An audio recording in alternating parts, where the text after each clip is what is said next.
What is up, guys? Sonduren Fanarredha. I'm with Bill from Garage Autosports again. If you guys seen, he's the best Audi mechanic in Ontario completely. I got my maintenance done with him previously on the R8. We got the oil change done. We got a little valve cleaning done. But now, today, we're going to be doing some more deep cleaning into it. It's a new year. We're going to do some maintenance on the R8.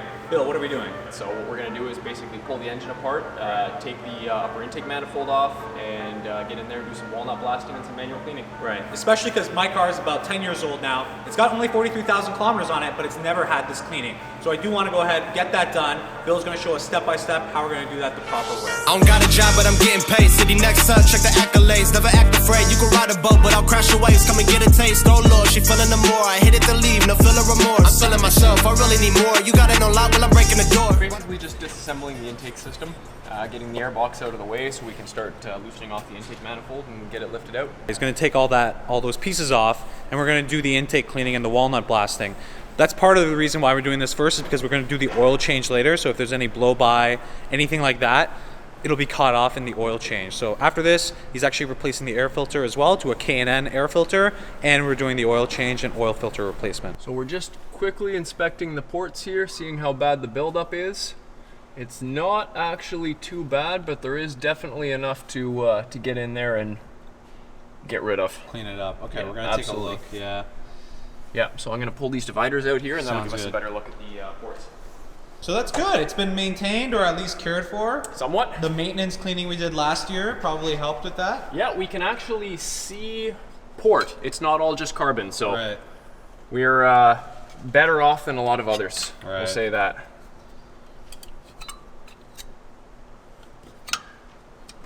So these are intake port dividers. They basically split the intake ports into two halves, Right. allowing the intake flaps in the manifold to close, increasing low end torque. Ah, I see. Okay, so is that normal carbon buildup on this? This is perfectly normal. That's Yeah, this perfectly is normal. actually, I would say, less than severe. Okay. It's not too thick. It's Right. basically just a very, very thin coating. So what we're going to do is we're going to soak these for the entire service. Right. And then when it's done, we're going to pull them out and clean them by hand and then put them back in. So Bill took off the intake. Now we're going to be able to actually see inside the ports. So again, we did the maintenance last year on it. 43,000 kilometers. It probably doesn't have too much carbon buildup in there, but we're going to take a look and see, even if it's a little bit. And even those dividers that we saw, they had some buildup on it. We want to clean that up. And anybody with these Audis or any direct injected car is going to have this issue. You're going to have to get a carbon cleaning. So that's why we're doing that here today. And I wanted to make sure, at least for the lifetime of the vehicle that I've had it for, and because we never had service records of it having the service done to it, we're going to do it today. So I'm really excited. We're going to see how much buildup is actually inside of those valves. And the reason why you want to make sure that they're clean and they're kept up is it's going to affect so many different performance metrics on your car. Horsepower, torque, fuel consumption, idle, and like some of the flat spot stuff that I talked to you about. Like I'm getting those flat spots at about 3,000 RPM. You know, it's nothing major, but it's there. It happens once in a while, so why not take care of that, do the proper maintenance for the car. So let's go ahead and look what's inside those valves. Okay, so here are the inside of the intake ports with the dividers removed.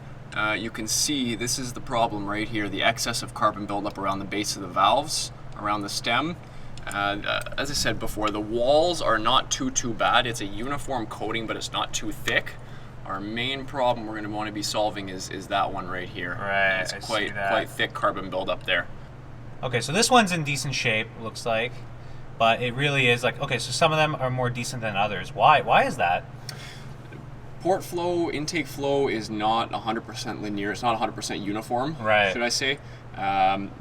Flow to each port will differ depending on intake manifold design. Right. So some valves may be cleaner than others.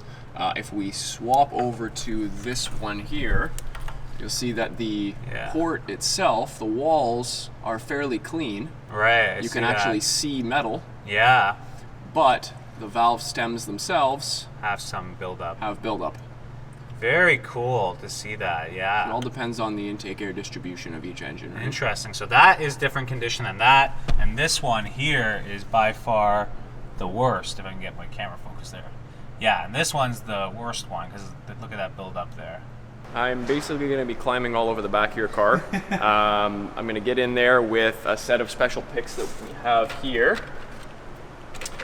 with rounded ends. It won't cause any damage to the to the ports themselves. They won't cause any damage to the valves. It'll allow us to safely mechanically remove basically any excess of carbon.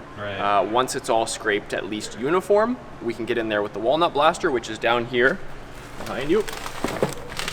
Solid. And manually blast out the valves, and after that we get it all cleaned up, get it vacuumed out, and call it a day. Well, I will take some shots of it, show you guys the process. Then after, we're going to turn the car on. We're going to have to see, you know, is everything running fine? And then he's going to go ahead with the other service, the oil change and the intake cleaning. But this is really important. It's really cool to see that some of the valves were not as built up as the other ones. I would have expected it to be completely uniform, but obviously I'm wrong, and that's why I'm here speaking to Bill about this, because he knows a lot better about this car than I do. And so we're going to get the cleaning done. I'm going to show you guys some of those videos, and then we'll see how it runs right after that. The first part of the scraping process is done in the first 5 cylinders, so you can see all the carbon here that was removed from the walls and the valve stem. Just trying to focus on that. There we go. Holy goodness, look at that carbon. So it's all piled up there in the valve. We're just going to vacuum it out and then give it a one last scraping before we go further with any walnut blasting. Right. But we're going to do 5 cylinders like this, and then we're going to get our tool down the front of the engine here, right, get it turned over, and do the last 3 cylinders.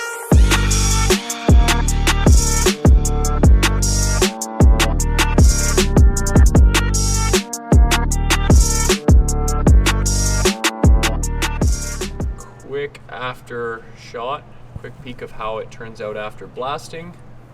Wonderful. Nice and clean.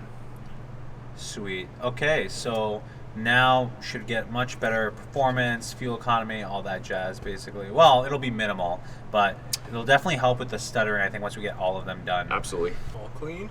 Very nice.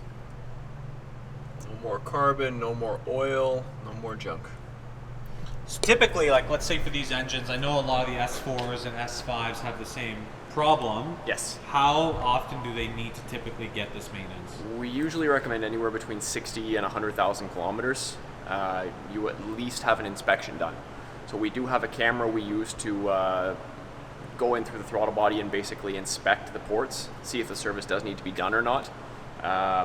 We at least recommend having an inspection done if the car has over 60,000 kilometers. We've seen some vehicles between 100 to 120,000 have a carbon buildup issue that's so bad it's actually causing misfiring and severe rough running. Right. So if you haven't got it checked out, make an appointment, get it checked out. All right, guys, I'm just leaving from Bill at Garage Autosports. So the car fully completed. We got the intake valves cleaned over with the Walnut blasting service. We got the oil change, K&N air filter, all replaced, and alignment. And I'm telling you right now, this is not placebo. The car is pulling strong now. Strong. I can just tell the way it's revving, much more responsive to the revs. Now, I don't think this is because of the oil change. Maybe a little bit to do with the air filter, but I really think that Walnut blasting has really cleaned up the responsiveness in the engine. I just feel like, you know, I'm giving it the command of the steering wheel, or not the steering wheel, the gas pedal, and it is just responsive, much more taut, much more quick to respond. And I've been trying to test for those flat spots that I felt in the RPM band. Previously, it wouldn't happen all the time. It would happen a few times, specifically in third gear at around 3,000 RPM, and I'm not feeling that. Like if I go into third gear right now, downshifted, I'm at 4,500 RPM. Here we go, we add a little gas. But no, honestly, it feels alive.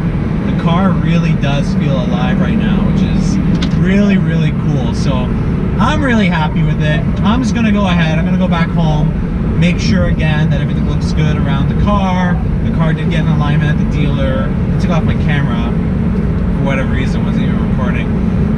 But I just want to give it a thorough once over. Every time you go to a dealership, I recommend that you just do a once over of the car, make sure there's nothing crazy that happened. Obviously, I don't expect anything crazy to happen. Bill at Garage Autosports trusts those guys, so, and the R8 Master Tech that worked on it, and he knows them, so I'm sure it's fine. But it's always just good practice to do. And otherwise, I'm super happy with the service again. I want to say thanks to Bill and his team at Garage Autosports. These guys are the best people in Ontario to do service for Audis. Anything Audi, if you got an Audi, you want service done by the best people, these guys are the best people. Bill knows his stuff on these cars. Now this is the second time he's serviced my R8, and he services a lot more people than my R8. Every time I'm at the shop, there's another R8 out there for service, or some S4 or RS5 or some crazy stuff. So thank you again, Bill. If you guys like this video, please give it a thumbs up. If you have any questions for me, or if you have any questions for Bill from Garage Autosports, he's going to be watching this video too. Leave them down in the comment box down below. Love to help you guys out. Subscribe to the channel, guys. Lots of great content coming out very soon. I'm looking forward to sharing with you guys, especially in 2019. Lots of cool stuff I'm doing with this car. So in the meantime, I'll see you guys in the next video.